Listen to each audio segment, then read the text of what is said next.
La verdad en 30 minutos. El Ministerio Exponiendo la Palabra tiene el gusto de presentarles La verdad en 30 minutos.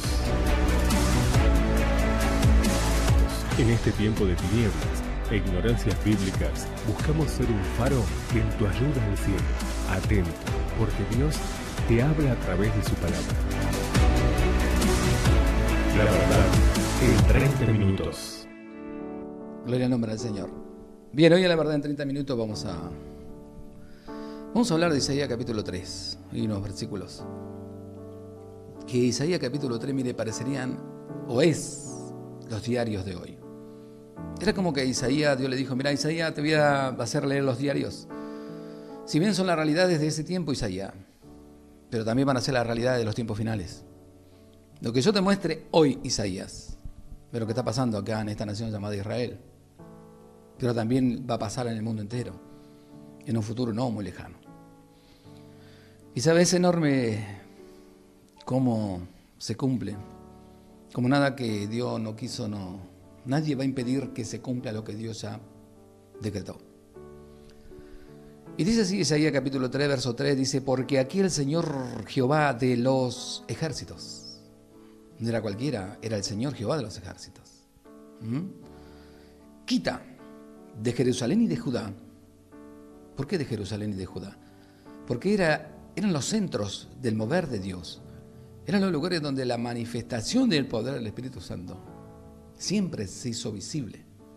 Siempre que ocurría algo allí, el poder de Dios descendía sobre algunos para darle a entender, darle a conocer, para manifestarse y para anunciarle a su pueblo lo que vendría. Y dice: quita de Jerusalén y de Judá. ¿A quién? Al sustentador y al fuerte. ¡Wow! Dios está hablando de quitar hombres que hasta ese entonces sustentaban su verdad, su palabra, su sistema y su modo de vida. O sea, eran hombres honestos, hombres honrados, defensores de la verdad, aún a costa de sus propias vidas. El mismo Isaías era uno de ellos. Pero Dios decía que los va a quitar al hombre fuerte, aquel que tenía convicciones, que se tenía que defender lo que Dios decía, vivir como Dios decía y pensar lo que Dios decía. Los quito, dijo. Se van a quedar sin sustentador y sin hombre fuerte. Todo sustento de pan, sigue diciendo, y todo socorro de agua también será quitado. ¿Sabe? Los predicadores. Estaba hablando de los predicadores. ¿Dónde están? Que te enseñen que existe un cielo que ganar y un infierno que escapar. Que sean fieles a la palabra, de que no se salgan de lo que Dios quiere que digan. Que no cambien la doctrina ni la verdad de Dios por dinero o por lo que sea. ¿Sabe lo que es que Dios quite a esa gente que le hablaba y le decía: así dice Dios, así dice la palabra? El Señor me dijo, porque eso era real en aquel entonces, porque solamente aquel que tenía el Espíritu Santo de Dios podía proclamar la verdad de Dios. ¿Qué más dice? ¿Qué más dice? Dice que lo peor de todo, por ejemplo, en aquel entonces, era que había muchos que no tenían el Espíritu Santo y solo estaban transmitiendo engaño y no tenían vida, porque al mentirles y engañarles no le estaban dando ni pan ni le estaban dando agua, no estaban siendo alimentadas su alma. Gloria al nombre del Señor. Cuando dice que va a quitarlos, yo me acuerdo del valiente, o sea, cuando dice que va a quitar el valiente, yo me acuerdo de los Juanes Bautista, quien en la cara le dijo a Herodes: no te es lícito tener la mujer de tu hermano, sabiendo que su cabeza estaba en juego. ¿Sabe que sé más que valiente? Porque Herodes no vino solo, vino con toda su comitiva, con todas sus pompas. Vino a impresionar a un tal Juan, que siempre la gente que tiene poder de este mundo, que ya sea poder de gobernar o poder económico, lo que usted quiera, se creen que aquel hombre de Dios, yo me lo imagino que un tal Juan, que vestía con piel de camello y comía miel silvestre y langosta, no era nadie. que le iba a tener miedo y que entonces él iba a ir con todas sus pompas a ponerle mucho más miedo y a decirle: Juan, vine para que me bautizaras. Yo quisiera ver a las personas, a los supuestos ministros en este tiempo, en esa situación de Juan. Y más si es un político, si hoy están apoyando los movimientos políticos. Pero Juan, sabe, Dios lo llamó, lo preparó 30 años para un ministerio de 8 o 9 meses. La tenía clara, sabía cuál era el ministerio. Sabía que si lo iban a matar, sabía que tarde o temprano la verdad le iba a causar problemas, la verdad. ¿Sabe? Cuando uno predica la verdad, sabe a lo que se expone. Pero cuando uno no les interesa, les es indistinto, todos te van a venir, te van a palmear. Juan le dijo: mira, Herodes, lo siento mucho, pero no te puedo bautizar por una sola razón, porque no te es lícito tener a la mujer de tu hermano. Eso era un pecado grave delante de Dios, sigue siendo un pecado grave delante de Dios, no ha cambiado para nada. Y esa actitud de Juan también quiso decirle: Herodes, no me interesa tu poder, no me interesa quién sos, no me interesa quién representás, no me interesa tu pompa, ni tus ejércitos, ni lo que vos quieras, pero yo solamente voy a obedecer a Dios. No me intimás, Herodes. Tengo el Espíritu Santo y vos no lo tenés. Y esa es la diferencia entre el mundo y los hijos de Dios.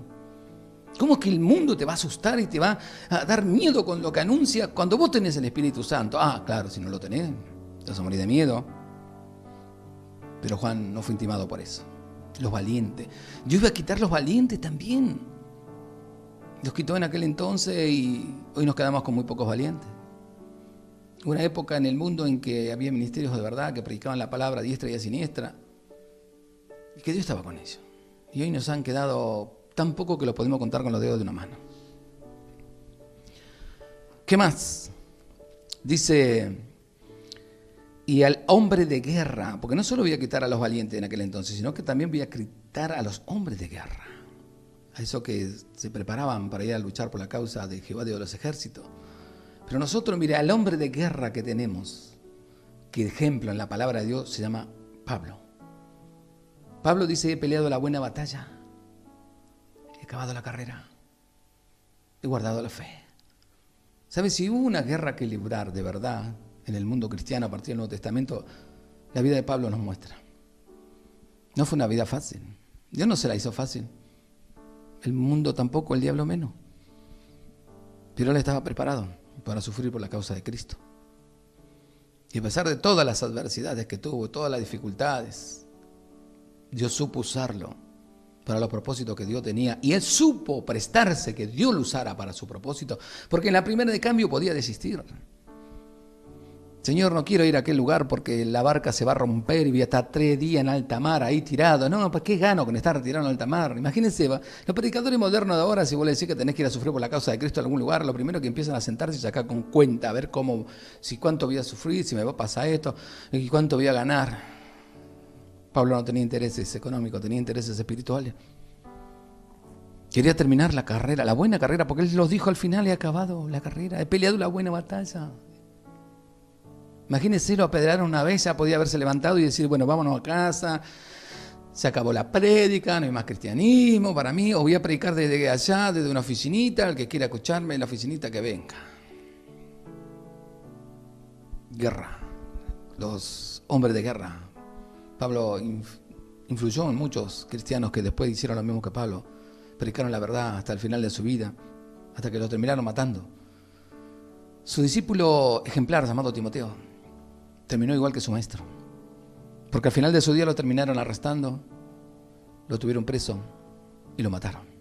Entendió Timoteo, espectacular, no solo que entendió, sino que sabía cómo tenía que vivir, y aún sabiendo cómo iba a terminar, peleó la buena batalla de la fe, de echó mano a la vida eterna, que de eso se trata. No se trata de guerrear contra los demonios todo el tiempo, se trata muchas veces de guerrear contra la mentira, con la verdad, para que la gente se le destruya esa fortaleza que crearon mintiéndole. Las religiones, las sectas y las mentiras de muchas personas. ¿Qué más? También iba a quitar al juez. ¡Epa! Que no iba a quedar nadie en Israel, ¿no? Porque dice, también iba a quitar al juez.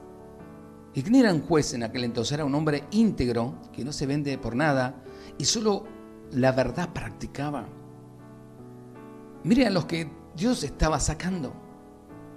Estaba despojando a la nación de Israel, como hoy nosotros también estamos siendo despojados, de jueces honestos, honrados, que sepan saber lo que es malo y lo que es bueno y que castiguen.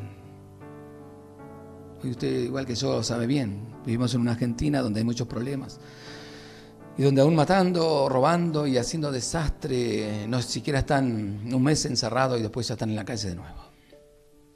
No hay compromiso con Dios, no hay compromiso con las personas. ¿A quién más iba a quitar? Dice, y el profeta, que en aquel entonces era hombres de oración, de ayuno, fiel a la palabra, no inventando nada, no buscando fama, sin intereses económicos, por el solo hecho de querer agradar a Dios. Isaías, Jeremías, Ezequiel, Samuel, hombres que no se vendieron. Yo siempre pienso una sola cosa. Si usted tuviera una experiencia personal con el Dios de los cielos, su vida no solo que va a cambiar para siempre, usted nunca va a poder ser la misma persona. Y usted jamás va a inventar ni mentir, porque usted sabe que esa relación que tiene con el Dios del cielo, que todo lo ve, que todo lo escucha, se conserva de una sola manera, que es siendo honesto, íntegro y peleando cada día contra las cosas que quieren corrompernos. ¿Qué más iba a quitar? Dice que quita al anciano. El anciano es símbolo de experiencia con su Dios, abnegado, sufrido, inconmovible, de fidelidad al gran Dios.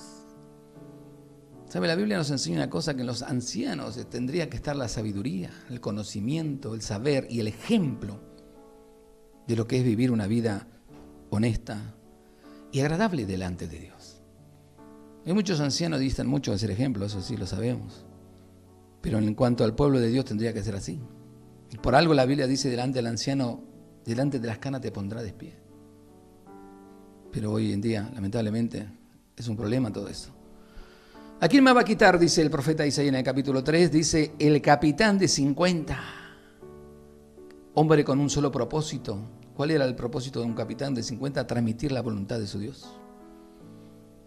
No sea su voluntad, ni lo que se querría, ni gobernarlo bajo su... No, era buscar y agradar a Dios. Y transmitirle eso, 50, 100, a lo que sea. Era Dios el principal. Era a Él al que había que agradar. Era Él el que nos estaba mirando. Era por Él el que vivimos. ¿A quién me iba a quitar? Dice Isaías. Y el hombre de respeto. ¡Wow! ¿Sabe lo que es una sociedad sin esta clase de personas? Te se imaginará, ¿no? La estamos viviendo en la Argentina. ¿Qué es un hombre de respeto? Alguien que no practica ningún hábito desagradable a su Dios. Su palabra vale más que el oro. Un hombre de respeto nunca se va a comprometer en cosas que no va a cumplir. Nunca va a exigir nada que él no pueda hacerlo. Y por sobre todo, su palabra tiene más peso que el oro. Su sí es sí, su no es no. Y hoy en día, ¿dónde están esos? ¿Dónde han quedado? El hombre de respeto, dice. ¿Y a quién más iba a quitar? Porque no solo va a quitar al hombre de respeto, dice, va a quitar a el consejero. ¿Sabe? Una época en que todos oraban y ayunaban y clamaban a Dios para poder aconsejar a alguien que venía en problemas. Y le pedían, Señor, dame sabiduría para poder orientar a esta persona, a esta familia o a quien fuera. Pero llegó un momento en que ya no les... Crecieron que no necesitaba más orar tanto y ayunar tanto y leer la palabra y conocer a Dios. Entonces quisieron, vamos a generar un ministerio que se llama Sanidad Interior. Y eso vino de la psicología, no vino del cristianismo. Y las iglesias que no oran ni buscan a Dios implementaron Sanidad Interior. Y le daron a cualquiera, al que, aquel predica lindo, ese está bien, bueno, ustedes enseñen, ustedes ayuden. Y es como que me pongan a mí para que vaya a aconsejar a un cirujano cómo se opera, cuando yo lo único que puedo hacer es ver un tutorial en YouTube y no saber más nada. Es ilógico lo que han hecho. Y eso ha logrado destruir más que construir. Porque el verdadero consejero habla lo que Dios le dice. ¿Saben? Mis palabras no van a cambiarle la vida a nadie. Eso lo sé. Mis consejos tampoco. Pero si yo busco a Dios para poder serles de bendición, Dios, de alguna u otra manera, Él te va a guiar. Él te va a mostrar, Él te va a sacar la venda. ¿Y sabe cuál es el objetivo? Llevarte a Cristo. Cuando no tengas dónde ir, puse una imagen, ven a Cristo. Y de eso se trata. No tengo que llevarlos a mi institución o al ministerio o no, tengo que llevarlos a Cristo. Porque allí está la fuente de toda solución. Allí está el gozo, la alegría. Si no estamos llevando a la gente a Cristo, estamos perdiendo el tiempo. Porque recuerdo, los ministerios no salvan a nadie, las denominaciones tampoco. Dios iba a quitar a los consejeros. ¿Dónde está hoy que te enseñen cómo amar a tu prójimo, por ejemplo? A tener misericordia, cómo ser esposo, cómo ser padre, cómo ser amigo. Eso lo puede hacer solamente un consejero. Por algo Dios le dice que las ancianas tienen que ser unas hábiles consejeras de las jóvenes. Tienen que enseñarles cómo ser buena esposa, cómo ser buenas madres, cómo ser ejemplo en esta sociedad. Pero para ello tenés que tener conocimiento de Dios, vivir para Él y ser práctica en los asuntos. No poder ser tan extremista. ¿Qué más? ¿A quién más va a quitar? Dice, al artífice excelente. Su palabra viene del trono. Cuando habla un artífice y es excelente es porque lo que dice viene directamente del trono. No lo inventó, no lo sacó, no le preguntó al amigo. Estuvo a sola con Dios. Y Dios le dijo tal o cual cosa. ¿A quién más va a quitar? Dice, y el hábil orador. ¡Wow! Vuelvo a repetir lo mismo, los predicadores, ¿de dónde están?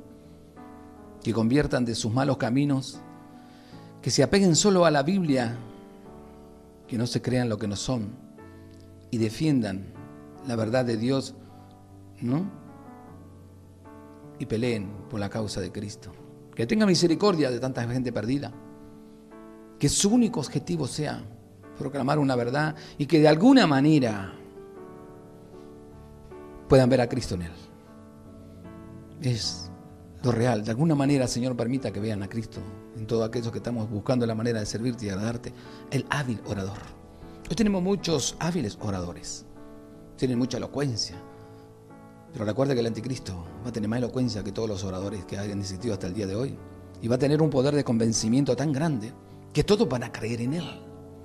Y ese espíritu del anticristo también se está paseando por la tierra y ha tomado personas que son hábiles oradores, pero no del verdadero evangelio. No de la verdad de Dios.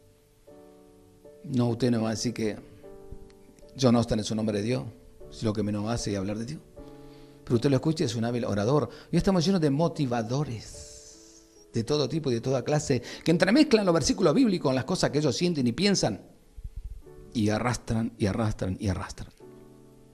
Cuando nosotros necesitamos que nos lleven a Cristo. Si no tienes dónde ir, ven a Cristo. De eso se trata. Tenemos que llevarle a Cristo. Qué bárbaro, ¿no? Después dice, y les pondré, ¿qué vas a poner, Señor? Y les pondré jóvenes por príncipe. Oh, estamos en el horno. Si sacan a todas esas personas y van a poner a jóvenes por príncipe, ¿sabe? Estamos llenos de ellos. Y estamos llenos de ellos en las congregaciones. Mundanos y tibios no disciernen la verdad detrás de hombres y ministerio, cuando tendrían que seguir a Cristo y tendrían que saber quién es Jesús. ¿Qué más va a pasar? Dice, y muchachos serán sus señores. Nada más destructivo que dar a jóvenes sin conocimiento de Dios responsabilidades santas cuando no lo son. ¿Sigue Isaías? Sí, todavía no terminó. Pará, estamos leyendo el periódico de aquel entonces, de hace 3.500 años atrás, más o menos. Pero que sería el clarín nuestro de cada día. Dice, y el pueblo, wow, ¿qué va a pasar? Se hará violencia uno con otros, cada cual contra su vecino. El joven se levantará contra el anciano y el villano contra el noble. Isaías, wow, serán los diarios de aquel entonces, Isaías, pero es el nuestro también. Oye, ¿es eso lo que está pasando? Se están haciendo violencia los unos con los otros. Pasa en la calle, pasa en los barrios, pasa en todo lugar. Y los vecinos que antes se sabían convivir se están causando graves problemas. ¿Sabe? Yo no sé cómo hacen, pero lo de Crónicas siempre encuentran líos vecinales para poder pasarlos.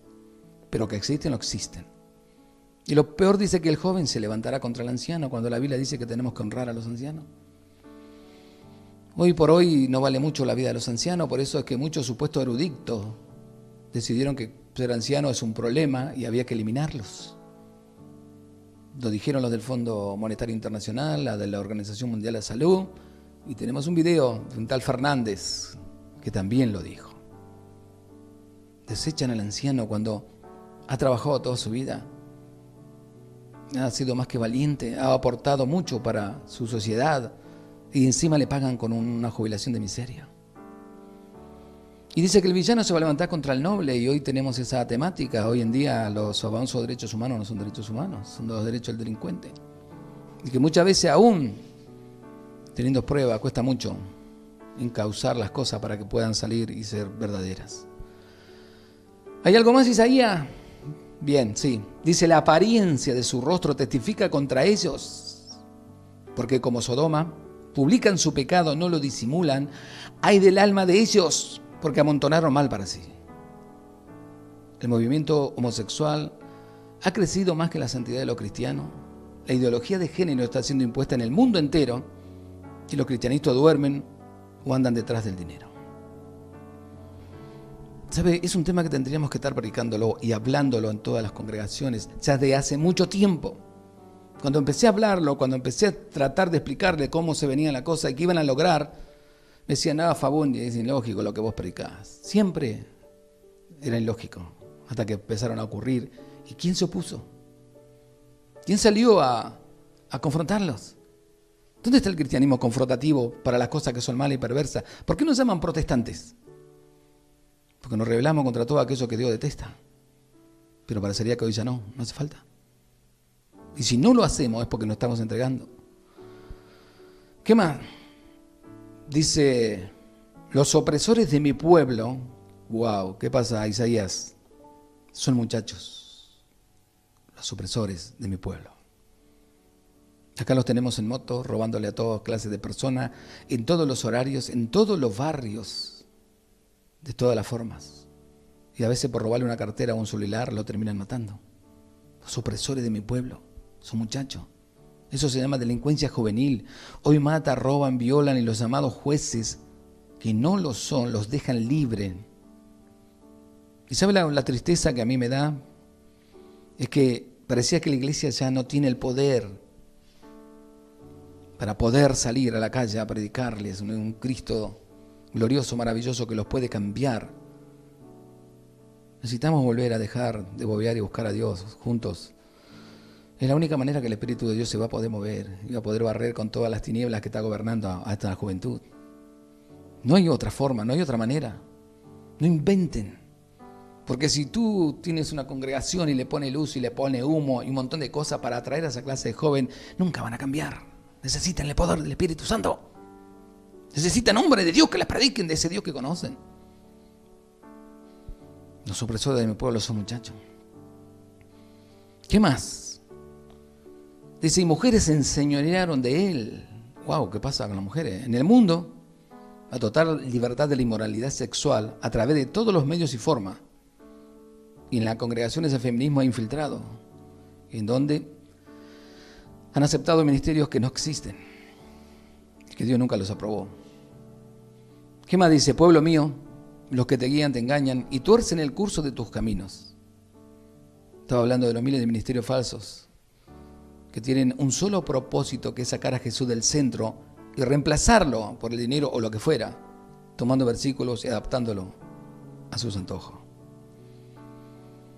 ¿Sabe? Mi sueño más grande era cuando acepté al Señor, que tenía 20 años. Nunca me olvido, porque sigue siendo mi sueño. Y lógico, pero sigue siendo mi sueño. Lo va a seguir siendo siempre. Yo siempre tuve un solo sueño, que era ver algún día a toda mi Argentina rendida a los pies de Jesús. Ver a todas las personas que trabajáramos juntos como hermanos. Que las denominaciones no existieran. Que nadie se creyera más de lo que es. Que los títulos no nos separaran. Y que la única Biblia, Reina Valera 1960, sea nuestra guía en todo tiempo, en todo lugar. Y que el Espíritu Santo de Dios, de verdad, gobierne nuestras vidas. Sigue siendo mi sueño. Sigo orando por eso. Y lógico, en este tiempo, No, a medida que fue pasando la vida en estos 40 años, cada vez se fue alejando más. Pero sigo teniéndolo. Hasta que Cristo venga a buscarme. O hasta que Él me llame a su presencia. Seguiré soñando que es posible cambiar una Argentina si nosotros cambiamos y nos dedicamos a servir a Jesús y a dejar de creer en lo que no somos. Le damos gracias por su tiempo con el ministerio Exponiendo la Palabra. Será hasta el próximo encuentro en La Verdad en 30 minutos. Muchas gracias.